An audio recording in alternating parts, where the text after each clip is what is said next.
Hi folks, we're looking at Dr. Borkum's book, Jesus and the Eyewitness, The Gospels as Eyewitness Testimony, Richard Borkum, 2006, Erdmann, and we're on page 5 now. He says, it is true that a powerful trend in modern development of critical historical philosophy and methods finds trusting the testimony a stumbling block in the way of the historian's autonomous access to that she or he can verify independently. But it is also a rather neglected fact that all history, like all knowledge, relies on testimony. Page 5. Yeah, there's been a double standard within scholarship, I think, and I think that the theory of understanding history needs to change within the academic world when it comes to historical Jesus studies.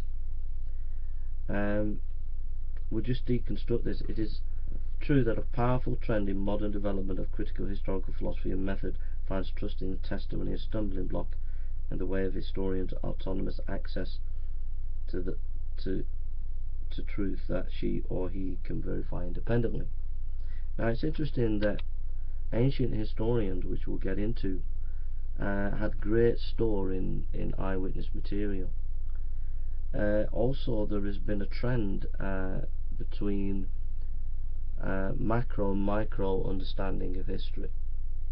You see, there's been a big emphasis over for a long time since Rank, a historian, on macro history, that is looking at history on a big compartment, looking at history from general perspectives or politicians' perspectives.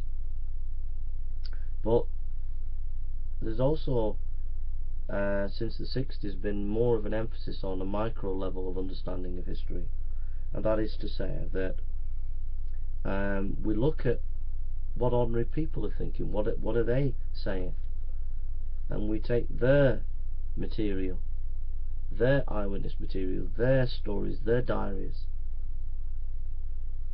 So what I'm saying is that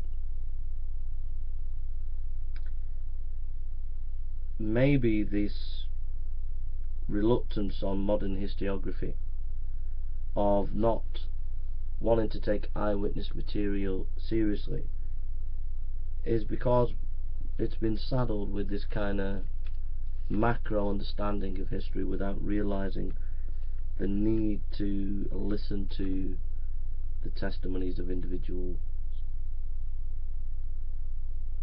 and to learn from what those are saying. I understand that historians study diaries and letters and all the rest of it, but why is it that we don't allow that kind of historical work inform us about the historical Jesus studies? Why are we prejudiced? Maybe it's because there's been a running battle for the last 200 years between secularism and church, and there's been a vying of power of wanting to control public space. Part of that is to undermine Christianity's intellectual foundations, and one of those is the Gospels, and the New Testament is based on eyewitness material, and so to disparage that would also to undermine Christianity.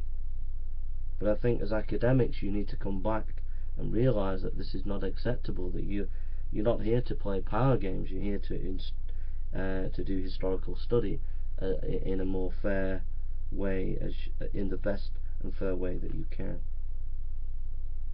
And then he says that